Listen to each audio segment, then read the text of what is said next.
engaged still. So we are discussing question series on engineering mechanics. Till now we have already covered our 2 chapters, that is chapter number 1 equilibrium and its concept, and chapter number 2 truss.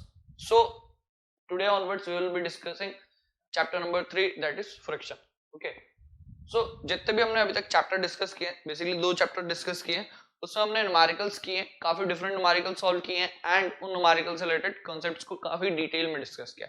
उसी approach को continue करते हुए हम chapter number 3 friction में भी इसी तरीके की अप्रोच को कंटिन्यू रखेंगे, जिसमें हम न्यूमेरिकल्स के साथ साथ कॉन्सेप्ट्स को डिटेल में डिस्कस करने वाले हैं. ठीक है, तो chapter number 3 that is friction, उसको हम स्टार्ट करने से पहले, ठीक है, ये एक बेसिक सा एग्जांपल हम ले रहे हैं.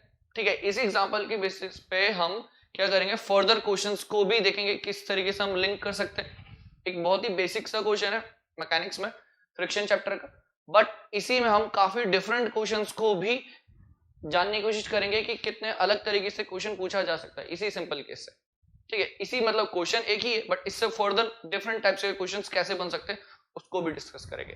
ठीक है, अब इस पर्टिकुलर क्वेश्चन की अगर मैं बात करूं तो आपको कोई एक 20 kg का मास का ब्लॉक दे रखा है.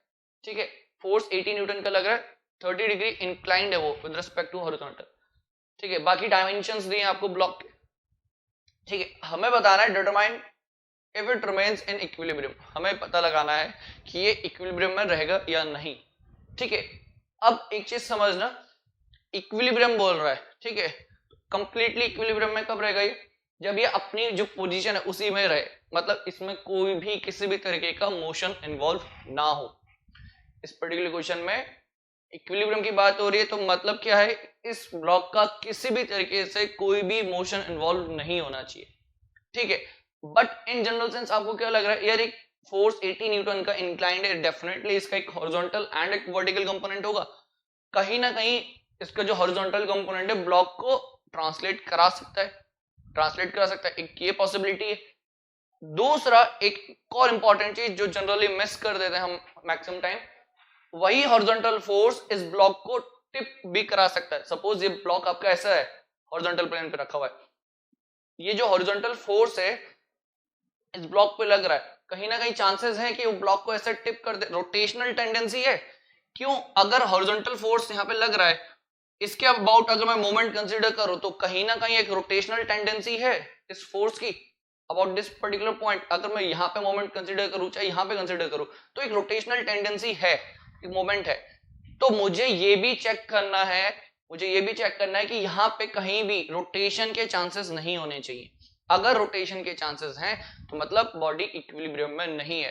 तो इक्विलिब्रियम का मतलब ये है कि ना ही वो ट्रांसलेट करे, ना ही वो रोटेट करे, ना ही वो बेसिकली टिप, रोटेट बेसिकली यहाँ से वो टिप कर सकता है, तो वो नहीं होना चाहिए. तो मुझे जब इक्विलिब्रियम बोला है तो मैं सारी जो केसेस है सबको कंसीडर करूंगा, और यहीं से आपके नंबर ऑफ क्वेश्चंस बन सकते हैं. इसी पर्टिकुलर एग्जांपल से नंबर ऑफ क्वेश्चंस बन सकते हैं.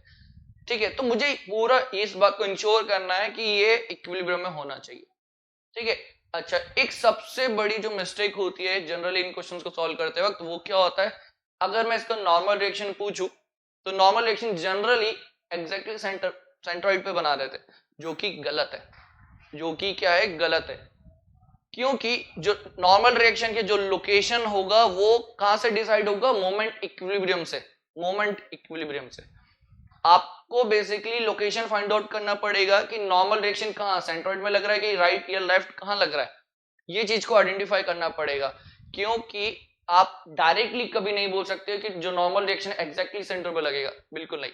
आपको वो बात को वेरीफाई करना पड़ेगा from the moment equilibrium equations, वहां से वेरीफाई होगा. क्योंकि अगर ये इक्विलिब्रियम में, तो कहीं भी अगर मैं मोमेंट लूं तो मोमेंट जीरो होना चाहिए. अगर नेट मोमेंट प्रेजेंट है बॉडी में तो डेफिनेटली वो कहीं ना कहीं रोटेट कर सकती है, टेंडेंसी रहेगी, तो फिर वो कभी भी इक्विलिब्रियम में नहीं होने वाला. ठीक है, ये बहुत बेसिक सी बात है, आपको ध्यान होनी भी चाहिए. ठीक है, तो चलो इसको सॉल्व करने से पहले कुछ इंपॉर्टेंट पॉइंट्स डिस्कस कर लेते. जैसे हम बात कर रहे हैं चैप्टर नंबर 3 हमारा फ्रिक्शन है, तो फ्रिक्शन बेसिकली होता क्या है.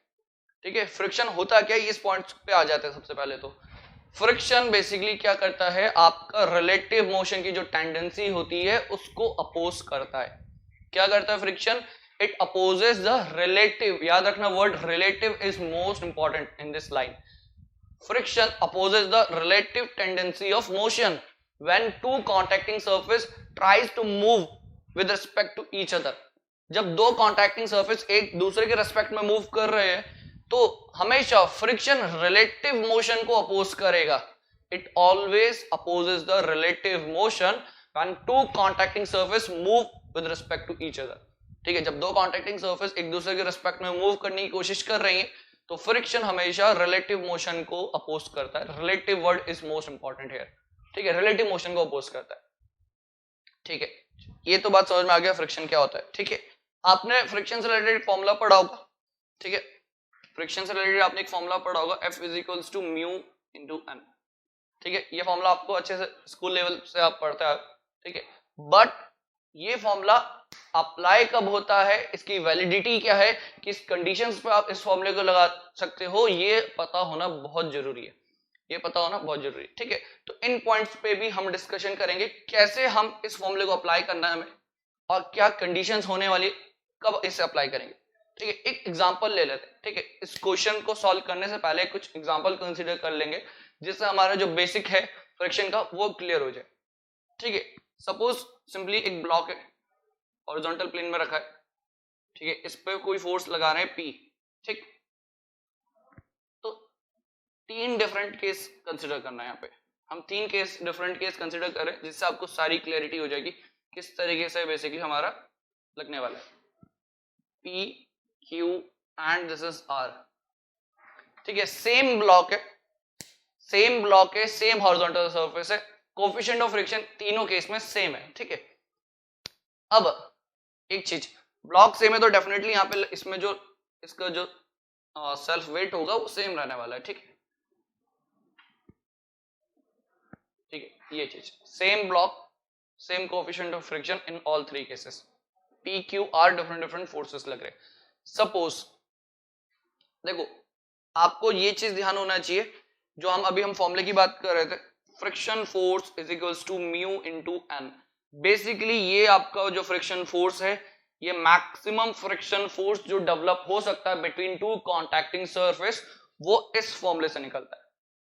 F maximum basically = mu × n and it is static. Static की बात कर रहे हैं तो स्टैटिक म्यू ऐसा आएगा, स्टैटिक कोफिशिएंट ऑफ फ्रिक्शन.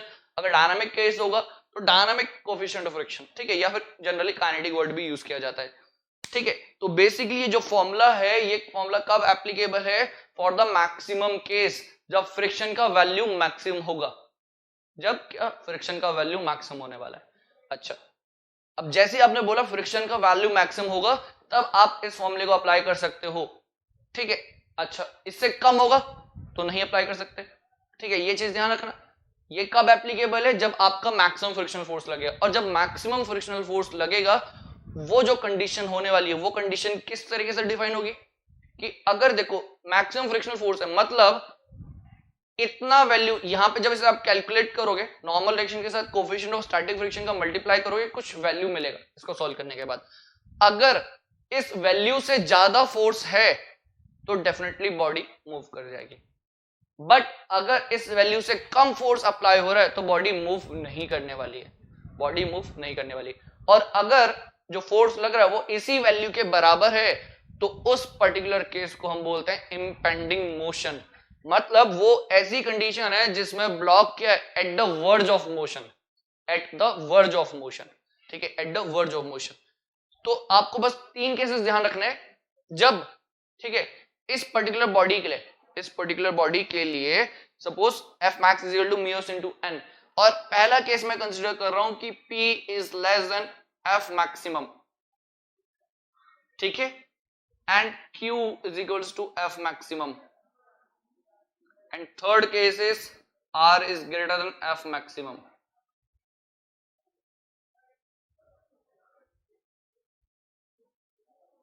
ठीक, सिंपल सी बात है. अब क्या केस कंसीडर करा हमने कि जो मैक्सिमम फ्रिक्शनल फोर्स हो सकता था वो कौन डिसाइड कर रहा है. देखो मैक्सिमम फ्रिक्शनल फोर्स कौन डिसाइड कर रहा है, बॉडी का. एक तो बॉडी के थ्रू जो नॉर्मल रिएक्शन है, जो नॉर्मल रिएक्शन लग रहा है इन दोनों के कॉन्टैक्ट्स पे वो, और the coefficient of static friction, ये दोनों ही डिसाइड करने वाले हैं कि मैक्सिमम फ्रिक्शनल फोर्स कितना लगने वाला है. अगर आपने जो फोर्स लगाया वो इस मैक्सिमम फ्रिक्शनल फोर्स से कम है तो बॉडी किस में है, रेस्ट कंडीशन में, रेस्ट में। ऑब्वियसली बात है, अगर आपने मैक्सिमम फ्रिक्शनल फोर्स से कम वैल्यू का फोर्स लगाया तो बॉडी रेस्ट में रहने वाला है। अगर जस्ट उसी के इक्वल है तो कौन सा कंडीशन होगा, इम्पेंडिंग मोशन का, इम्पेंडिंग मोशन का कंडीशन लगने वाला है। और अगर ज्यादा फोर्स अप्लाई कर दिया आपने, मैक्सिमम फ्रिक्शनल फोर्स की वैल्यू से ज्यादा फोर्स अप्लाई करा, तो ऑब्वियसली बात है बॉडी मूव कर जाएगा आगे और वो डायनामिक कंडीशंस में आ जाएगा। किस में आ जाएगा, डायनामिक कंडीशन में।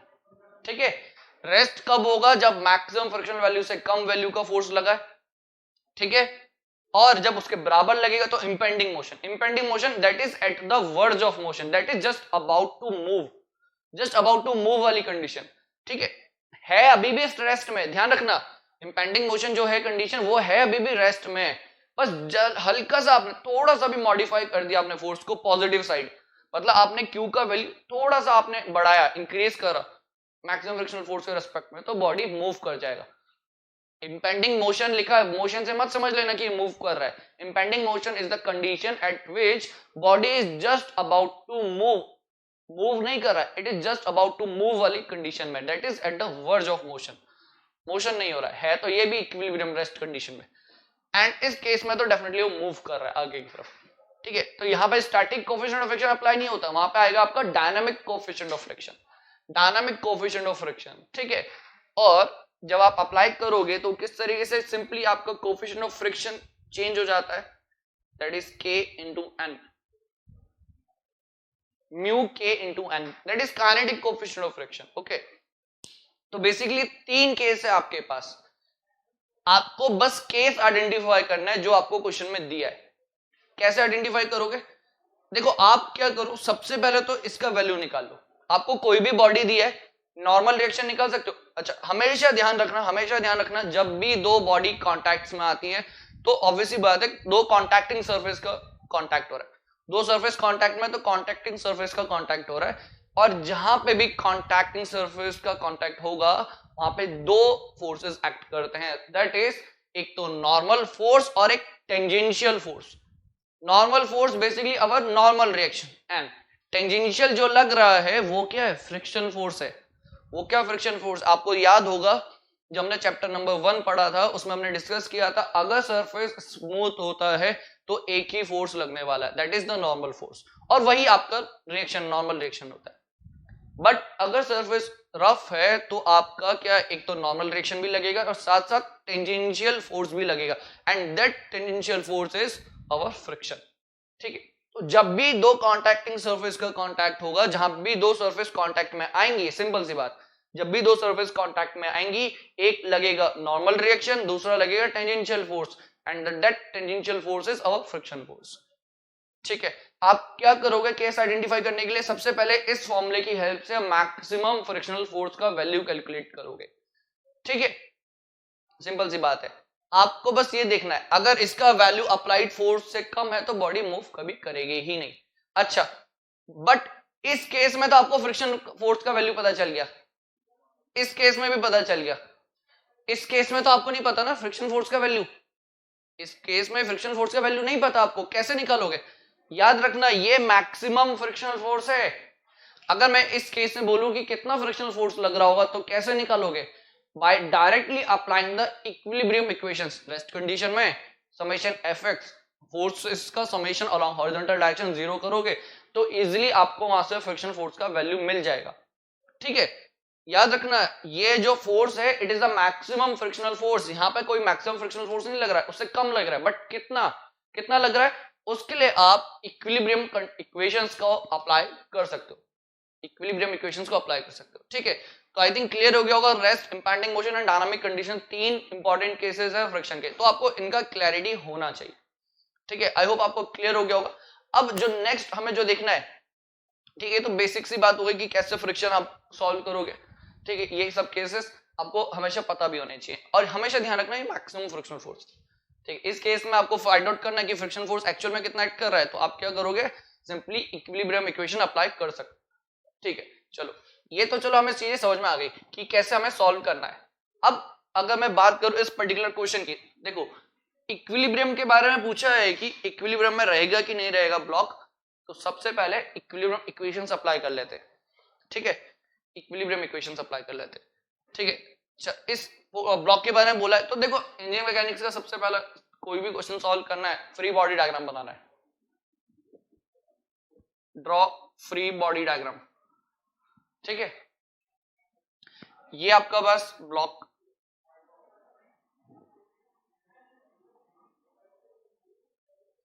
ठीक है, ये ब्लॉक है। अब आपको पता है ये इंक्लाइंड फोर्स लग रहा है, ऑब्वियसली बात है, एक हॉरिजॉन्टल लगेगा, एक वर्टिकल कंपोनेंट में से मैं कन्वर्ट कर दूंगा, ठीक है। ये हो गया आपका P x that is horizontal force, और ये आपका हो जाएगा P y that is vertical component of force. एक हॉरिजॉन्टल कंपोनेंट ऑफ फोर्स, एक वर्टिकल कंपोनेंट ऑफ फोर्स, ठीक। ये तो इसका सेल्फ वेट लग ही रहा है, सेल्फ वेट आप लिख सकते हो W इज equals to m into g, m into g, ठीक है। मास आपको गिवन, जी से मल्टीप्लाई करोगे वेट मिल जाएगा, ठीक है। और कोई फोर्स नहीं, बस इतना ही लग रहा है, ठीक है। अब फ्रिक्शन फोर्स निकालेंगे सबसे पहले। तो फ्रिक्शन फोर्स कैसे निकालोगे आप? इक्विलिब्रियम सबसे देखो, सबसे पहले यहाँ पे बोला है कि इक्विलिब्रियम का आइडेंटिफाई करो है कि नहीं। कैसे आइडेंटिफाई करेंगे? देखो बॉडी है, अब एक चीज याद रखना, फ्रिक्शन फोर्स कब आएगा पिक्चर में? ये जो फोर्स लग रहा है px, ये क्या करा सकता है? इस ब्लॉक को स्लाइड कर, इस ब्लॉक को स्लाइड करा सकता है, ठीक है। ऑब्वियसली बात है, ट्रांसलेट करेगा ब्लॉक। अगर ये फोर्स इस फोर्स की करा सकता है, बोल रहा हूं मैं, टेंडेंसी है, इस फोर्स के पास क्या है, कैपेसिटी है, ये क्या कर सकता है, इस ब्लॉक को मूव करा सकता है। मतलब टेंडेंसी है ब्लॉक की कि ये मूव कर जाए, depending upon the value of this force px, depending upon the value of this px, block can move in this direction, in horizontal direction. तो ब्लॉक के पास टेंडेंसी है मूव करने की, तो फ्रिक्शन फोर्स आएगा। अगर टेंडेंसी ही नहीं होगी तो कोई फ्रिक्शन फोर्स नहीं आएगा। हमेशा ध्यान रखना, no friction force will act when there is no tendency of a motion, ठीक है, when there is no tendency of motion, ये चीज हमेशा ध्यान रखना। तो कभी भी अगर टेंडेंसी नहीं है किसी पर्टिकुलर बॉडी की मूव करने की, तो फ्रिक्शन फोर्स आएगा ही नहीं। तो इस फोर्स क्या कर सकता है, ये वाला जो px, इसको मूव करा सकता है। अब इस बात का कंफर्म नहीं कर सकते होगा कि नहीं, वो वैल्यूज चेक करने के बाद पता चलेगा। बट इस फोर्स की वजह से ब्लॉक मूव कर सकता है, दैट इज यहाँ पे टेंडेंसी है, तो फ्रिक्शन फोर्स आ सकता है, ठीक है। तो फ्रिक्शन फोर्स ऑब्वियसली बात है opposes the relative tendency of motion, तो फ्रिक्शन फोर्स अपोजिट डायरेक्शन में लगेगा, that is friction force. F जो है यहाँ लिखा है, ये फ्रिक्शन के लिए, ठीक है। फोर्स कौन था? फ्रिक्शन फोर्स, ठीक है। अब मैं इक्विलिब्रियम की बात कर रहा हूं ना, इक्विलिब्रियम की अगर हम बात कर रहे हैं तो आपको कंडीशंस के बारे में आइडिया होगा। Summation of forces along x direction equals to 0, ठीक है, that is px minus frictional force F equals to 0, ठीक है। क्योंकि और तो कोई हॉरिजॉन्टल फोर्स प्रेजेंट नहीं है, तो डायरेक्टली फ्रिक्शनल फोर्स की जो वैल्यू हो जाएगी वो हो जाएगी आपके पास px, ठीक है। तो ये यहां से जो वैल्यू आ गई वो क्या आ गई? px। अब आप क्या करोगे? px कैसे निकालोगे? आपको पता है 30 डिग्री क्या है? इंक्लाइंड है, it is 80 cos 30 degree, 80 cos 30 degree, ठीक है। तो आप यहां पे क्या लिखोगे? 80 cos 30 डिग्री, ठीक है, 80 cos 30 डिग्री। तो यहां से जो वैल्यू आएगी, आपको पता है cos 30 is √3/2, it is √3/2, and it obviously it comes out to be, देखो सिंपल सी बात है, आपको क्या कैलकुलेशन करना है और इसका कंपैरिजन किसके साथ करना है? मैक्सिमम फ्रिक्शनल फोर्स की वैल्यू के साथ। तो सबसे पहले तो मैक्सिमम फ्रिक्शनल फोर्स का वैल्यू निकाल लो आप। कैसे निकालोगे? मैक्सिमम फ्रिक्शनल फोर्स का वैल्यू आप कैसे निकालोगे? अभी हमने देखा था फॉर्मूला μs इंटू एन, ठीक है, μs इंटू एन, ठीक है। अब आपको पता है μs कितना है? μs आपको दे रखा 0.3, but what is n? n क्या होने वाला है यहाँ पे? n क्या होने वाला है? n definitely weight plus py के बराबर होगा, क्योंकि नॉर्मल डायरेक्शन जस्ट अपोजिट है ना। तो ये दोनों फोर्स का डायरेक्शन डाउनवर्ड से, नॉर्मल डायरेक्शन जो होगा ऊपर अपवर्ड लगेगा, डेफिनेटली इन दोनों को बैलेंस करना पड़ेगा, तभी जाके ये इक्विलिब्रियम में रहेगा। तो जो नॉर्मल रिएक्शन होगी यहाँ पे, वो किसका एडिशन हो जाएगा? That is weight plus this particular py, ठीक है, वेट प्लस py, ये आपका नॉर्मल रिएक्शन होने वाला है, ठीक है। ये ध्यान रखना, यहाँ पे पी वाई भी है और ये इसका सेल्फ वेट तो ऑलरेडी है ही, तो दोनों का ऐड करके आपका नॉर्मल रिएक्शन आएगा। तो इसको आप यहाँ से इजिली कैलकुलेट कर सकते हो। ठीक है, आई होप आपको क्लियर हो गया होगा कैसे कैलकुलेशन करना है। ठीक है, तो यहाँ पे जो ये फ्रिक्शनल फोर्स है वो 80 cos 30 आप चेक कर सकते हो, और जब चेक करोगे तो आपको यहाँ पे जो वैल्यू मिलने वाली है वो डेफिनेटली कहीं ना कहीं किसके कंपैरिजन में, मैक्सिमम फ्रिक्शनल फोर्स के कंपैरिजन में कहीं ना कहीं कम मिलने वाला है। और कम वैल्यू मिलेगा इसका मतलब क्या है, आप वैल्यूज कैलकुलेट कर सकते हो इजीली। आप कैलकुलेट करोगे तो आपको पता चल जाएगा ये वैल्यूज के कहीं ना कहीं कम आने वाला है। और कम आने का मीनिंग क्या हुआ, ये वैल्यू कम आई, हमें पता चला अगर ये वैल्यू कम आती है इसका मीनिंग क्या हुआ, इसका मीनिंग होता है rest condition, that is it will remain in rest. क्योंकि ये px फोर्स इतना नहीं है, इसका वैल्यू इतना वैल्यू ज्यादा नहीं है जो इस फ्रिक्शनल फोर्स को ओवरकम कर जाए। देखो ऑब्वियस ही बात है ना, ये ब्लॉक मूव कर सकता है जब वो मैक्सिमम फ्रिक्शनल फोर्स को ओवरकम कर जाए। अगर ये px इस फोर्स को ओवरकम ही नहीं कर रहा है तो किस बात का मोशन, पॉसिबल ही नहीं है मोशन होना इसका मोशन होने की पॉसिबिलिटी तभी है जब वो इस मैक्सिमम फ्रिक्शनल फोर्स को ओवरकम कर जाए। ठीक है, तो आप कैलकुलेशंस जब करोगे तो फ्रिक्शन फोर्स का जो वैल्यू आएगा it is less than maximum frictional force and definitely it will remain in rest. ये बेसिक सी बात है। ठीक है, आई होप क्लियर हो गया होगा आपको। अब चलो ये क्वेश्चन तो यहां तक ठीक है, यहां तक तो कर लिया। एक क्वेश्चन यहां तक ये बनता है कि बॉडी मूव करेगी नहीं करेगी, चलो उसका आंसर मिल गया, नहीं मूव करेगी, रेस्ट कंडीशन। बट यहां पे क्या ये बात से हम कंफर्म कर सकते हैं कि वो इक्विलिब्रियम में होगा? अभी जो इक्विलिब्रियम बोला with respect to its translation बोला, अभी मैंने स्टार्टिंग में बोला था पॉसिबिलिटी है कि इसका ऐसे टिप हो जाए, क्योंकि ये जो हॉरिजॉन्टल फोर्स है ये यहाँ पे मोमेंट्स लगा रहा है, मोमेंट लगेगा तो डेफिनेटली चांसेस है रोटेशन के। अब मुझे इस बात को इंश्योर करना है कि बॉडी इस पर्टिकुलर मोमेंट को सस्टेन कर पा रही है कि नहीं कर पा रही है। अगर नहीं कर पाएगी तो ऑब्वियसली बात है वो ऐसे उठ जाएगा यहां से। ठीक है, अब उस बात को कैसे इंश्योर करूं, यहां पे आ जाता है सबसे बड़ा इंपॉर्टेंस नॉर्मल रिएक्शन का, नॉर्मल रिएक्शन का। ठीक है, अब देखो सिंपल सी बात है, ये तीन लोकेशन सपोज मैं मान लेता हूं ए बी एंड सी, ये तीन पॉइंट मैंने मान लिए। ठीक है, अब px का मोमेंट a के अबाउट, b के अबाउट, c के अबाउट आप निकालोगे तो कुछ ना कुछ मोमेंट आएगा, ऑब्वियसली बात है रोटेशनल टेंडेंसी है। मुझे इस बात को इंश्योर करना है कि बॉडी के अंदर नेट मोमेंट जीरो होना चाहिए so that it will remain in equilibrium. Equilibrium with respect to translation मैंने देख लिया, बट क्या पता रोटेशन का चांसेस हो, तो उस बात को भी इंश्योर करना है। ठीक है, अब क्वेश्चन यहां से बनता है कि जो नॉर्मल रिएक्शन होगा उसका लोकेशन डिसाइड करने वाला है, उसका लोकेशन डिसाइड करने वाला है। अब नॉर्मल रिएक्शन मैंने जैसे स्टार्टिंग में बोला था जनरली यहाँ पे एकदम सेंटर पे बना देते हैं, जो कि क्या है गलत है, जो कि क्या है गलत है। तो सेंटर पे नहीं होने वाला, सेंटर पे तो नहीं होने वाला। अब कहाँ होगा ये लोकेशन मुझे फाइंड आउट करना है, उसको फाइंड आउट करने के लिए मैं क्या करूंगा, देखो सिंपल सी बात है, मैं इसको अपना एक पॉइंट मान लेता हूं ए, आप ए मानो चाहे बी या सी, किसी के अबाउट भी मान सकते हो। ठीक है, मैंने सिंपली सपोज ये मैंने एक अपना एक नॉर्मल रिएक्शन माना। ठीक है, और a से इसका डिस्टेंस x है, सपोज a से इसका डिस्टेंस है x। ठीक है, नॉर्मल रिएक्शन में अज्यूम कर रहा हूं it is distance x from point a। अब ठीक है, ये बात समझना, पॉइंट a से डिस्टेंस x पे नॉर्मल रिएक्शन लग रहा है। a क्या कर रहा है, a पे लगने वाला px के थ्रू मोमेंट कैसे लगेगा, क्लॉकवाइज। px a पे कैसा मोमेंट लगाएगा, क्लॉकवाइज। बट नॉर्मल रिएक्शन क्या है, एंटी क्लॉकवाइज लगाएगा ए पे moment. Normal reaction anti clockwise लगाएगा but px will make a clockwise clockwise moment. px will make a moment about point a in a clockwise direction, but normal reaction will make a moment in anti clockwise direction. ठीक, w की बात करूं, w भी कहीं ना कहीं clockwise लगाने वाला है, और py की बात करूं तो py a से ही पास हो रहा है तो कोई मोमेंट होगा नहीं। तो मुझे क्या करना है, इस बात का इंश्योर करना है कि बॉडी के अंदर कोई भी रोटेशनल मोशन के चांसेस नहीं होने चाहिए। वो कैसे होंगे, जब मोमेंट क्या होगा, नेट मोमेंट इज जीरो। अच्छा, सिंपल सी बात। अब एन अगर सपोज x का value with in this range, कौन सी रेंज, ये जो रेंज है 0.4 प्लस 0.4 पॉइंट कितना हो गया 8 के रेंज में ही है, 0.8 मीटर के रेंज में ही है, तो डेफिनेटली वो उसको सस्टेन कर जाएगा, उसको मतलब कंपनसेट एक तरीके से उसे रोक लेगा रोटेशन से। ठीक है, क्योंकि काउंटर इफेक्ट प्रोड्यूस कर रहा है नॉर्मल रिएक्शन, क्योंकि ये काउंटर इफेक्ट प्रोड्यूस कर रहा है तो कहीं ना कहीं उसके रोटेशन को वो रोक लेगा।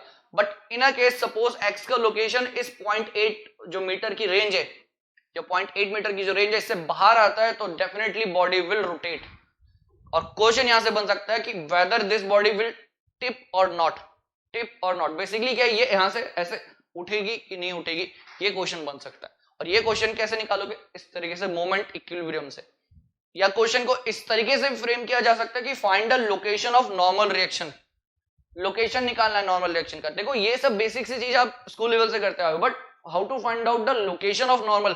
और मैक्सिमम टाइम मेरे को मालूम है आप सबने क्या सेंटर पे ही बनाया होगा, बट आपको ध्यान रखना है इसका लोकेशन डिसाइड होता है फ्रॉम इट्स मोमेंट इक्विलिब्रियम, क्योंकि नॉर्मल रिएक्शन इस तरीके से लगेगा सो दैट बॉडी क्या इक्विलिब्रियम में रहे, ट्रांसलेशन के रेस्पेक्ट में भी और रोटेशनल सेंस में भी। ट्रांसलेशन सेंस में भी आपका इक्विलिब्रियम में होना चाहिए और रोटेशनल सेंस में भी इक्विलिब्रियम में होना चाहिए, ठीक है। अच्छा, अब मैं कौन सा पॉइंट सिलेक्ट करूं, ए बी सी में से कोई सा भी पॉइंट सिलेक्ट कर सकते हो, लोकेशन मिल जाएगा आपको, ठीक है। मैं ए के अबाउट मोमेंट कंसीडर कर रहा हूं तो ए के रेस्पेक्ट में मुझे लोकेशन मिल जाएगा एन का। आप बी के रेस्पेक्ट में करो चाहे सी के रेस्पेक्ट में, आंसर सेम आने वाला है। मैं यहाँ पे ए के रेस्पेक्ट में कर रहा हूं, आप बी और सी के रेस्पेक्ट में भी करके देखना, आंसर सेम आने वाला है बिल्कुल, ठीक है। ये चीज का ध्यान रखना। अब मैं क्या करूंगा, for moment equilibrium, for moment equilibrium, ठीक है। और मोमेंट इक्विलिब्रियम मैं क्या कर रहा हूं, मोमेंट ले रहा हूं पॉइंट ए के about, summation of moment about point A 0, summation of moment about point A 0 ले रहा हूं, ठीक है। सबसे पहले तो P into x, P x क्या बेसिकली क्लॉकवाइज मोमेंट लगा रहा है, पी ए पे क्लॉकवाइज लगा रहा है तो पॉजिटिव कंसीडर कर लेता हूं, ठीक है, सिंपल सी बात है। पी एक्स इंटू डिस्टेंस कितना होगा, 0.2 मीटर हमें गिवन है, 0.2 मीटर गिवन है हमें, ठीक है। एन कैसे मोमेंट लगाएगा, एंटी क्लॉकवाइज, ठीक है, एंटी क्लॉकवाइज, तो मैं इसको नेगेटिव कंसीडर कर लेता हूं, माइनस एन इंटू एक्स, ठीक है, एन इंटू एक्स, ठीक है। W क्या लगा रहा है, क्लॉकवाइज लगा रहा है तो अगेन पॉजिटिव, कितने डिस्टेंस पे, 0.4 मीटर, 0.4 मीटर, 0.4 मीटर पे, क्योंकि W एग्जैक्टली सेंटर पे लग रहा है तो 0.4 मीटर पे आपका मोमेंट लगेगा, क्योंकि W का लाइन ऑफ एक्शन ऐसे जा रहा है और लाइन ऑफ एक्शन का distance from point A is 0.4, ठीक है। तो यहां से आप बेसिकली x का वैल्यू निकाल सकते हो, ठीक है, यहां से आप x का वैल्यू निकाल सकते हो, ठीक है। आई होप आपको क्लियर हो गया होगा किस तरीके से x का वैल्यू निकालना है।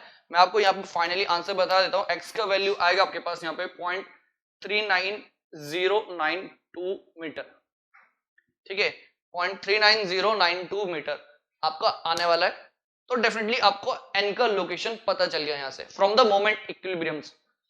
हमेशा ध्यान रखना ये क्वेश्चन बन सकता है, अभी तक जनरली गेट में आया नहीं है कि लोकेशन फाइंड आउट करने का एन का, ये लोकेशन का क्वेश्चन बन सकता है, ठीक है। मैं वही बोल रहा हूँ, एक पर्टिकुलर एग्जांपल से आप नंबर ऑफ क्वेश्चन सॉल्व कर सकते हो। देखो क्वेश्चन आपको इतने मिनिमम से मिनिमम नहीं करने, आपको क्या करना है, क्वेश्चंस का प्रैक्टिस करना है। आप सिलेक्टेड क्वेश्चंस को सिलेक्ट करो, सिलेक्टेड क्वेश्चंस को आप सॉल्व करोगे और उसी हिसाब फर्दर न्यू क्वेश्चंस फ्रेम कर सकते हो या न्यू क्वेश्चंस के टाइप एक ही क्वेश्चन से बना सकते हो। जैसे मैंने इस पर्टिकुलर केस में बोला, इसमें हम फ्रिक्शन से लेकर उसका रोटेशन, इक्विलिब्रियम से लेकर डिफरेंट चीजों के बारे में हमने डिस्कस किया। तो क्वेश्चन सिलेक्टेड करने चाहिए जिससे आप क्या हो, फर्दर क्वेश्चंस उसी क्वेश्चन से बन जाए। आपने क्वेश्चन तो एक ही करा यहाँ पे, बट इससे आपके फर्दर डिफरेंट डायरेक्शंस पे सारे के सारे क्वेश्चंस आपके कवर हो जाते हैं, ठीक है। आई होप आपको क्लियर हो गया होगा। आप जरूर चेक करना बी एंड सी पे भी मोमेंट निकाल के सेम डिस्टेंस आने वाला है। ऑब्वियसली बात है, ए से लोकेशन का डिस्टेंस कुछ होगा, बी से लोकेशन का डिस्टेंस कुछ होगा, सी से एन का लोकेशन कुछ और होगा, बट लोकेशन तो एन का यही रहने वाला है कहीं ना कहीं कुछ, ठीक है। ये चीज ध्यान रखना। आई होप आपको क्लियर हो गया होगा। आगे हम फर्दर डिस्कस करेंगे numericals in particular this chapter, that is friction.